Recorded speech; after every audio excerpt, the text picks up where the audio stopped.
দীর্ঘ 23 বছর পর শনিবার ঠাকুরগাঁয়ে যাচ্ছেন বিএনপি চেয়ারম্যান তারেক রহমান। তার বহুল প্রত্যাশিত এই আগমনকে ঘিরে জেলা জুড়ে বিরাজ করছে উৎসব মুখর পরিবেশ।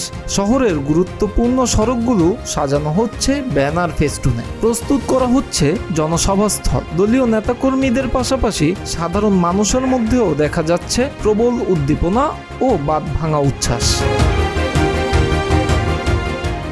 ঠাকুরগাঁও সরকারি বালক উচ্চ বিদ্যালয় মাঠে শনিবার বেলা 11:30টার দিকে জেলা বিএনপি আয়োজিত নির্বাচনী জনসভায় অংশ নিতে আসবেন বিএনপি চেয়ারম্যান তারেক রহমান।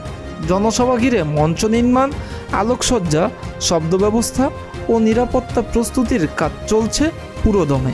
জেলা বিএনপি নেতারা জানান, এর আগে 2003 সালের ডিসেম্বরে শীতবস্ত্র বিতরণ অনুষ্ঠানে অংশ নিতে সর্বশেষ ঠাকুরগাঁওয়ে এসেছিলেন তারেক রহমান।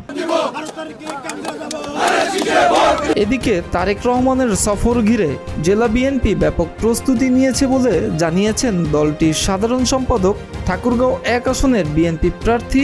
দলটির মহাসচিব মির্জা ফখরুল ইসলাম আলমগীর জনসভা সফল করতে নেতাকর্মী ও সাধারণ মানুষের প্রতি আহ্বান জানিয়েছেন।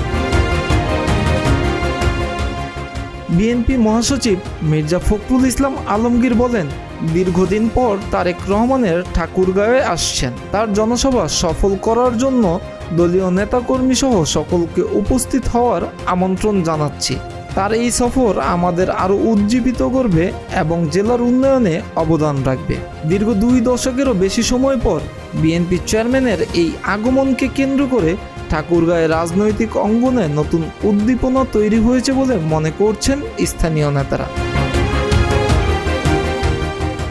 মিরাজ হোসাইন, প্রতিদিনের বাংলাদেশ।